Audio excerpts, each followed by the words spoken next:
जी बिस्मिल्लाहिर्रहमानिर्रहीम। देखिए जी, ये पाकिस्तान में already cost of doing business जो है वो हर चीज़ की वेरी हाई है। पिछली मॉनेटरी पॉलिसी में एक्सपेक्टेड इन्फ्लेशन नंबर्स की वजह से गवर्नमेंट ने 100 बेसिस पॉइंट्स ये बढ़ाया था।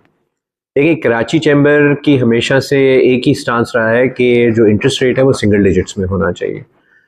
अब हम ये एक्सपेक्ट कर रहे थे कि बेस्ड ऑन दी अनाउंसमेंट्स जो ये एक दो दिन में आ रही हैं कि इंशाल्लाह फ्राइडे को ये पीस डील साइन हो जाएगी और चीज़ें बेहतरी की तरफ जाएंगी, तो हम ये सोच रहे थे कि शायद स्टेट बैंक इसको जो पिछली दफ़ा 100 बेसिस पॉइंट पॉइंट बढ़ाए थे कम से कम उसको तो घटा देगा, बिकॉज इस वक्त चीज़ें अब बेहतरी की तरफ नज़र आ रही हैं।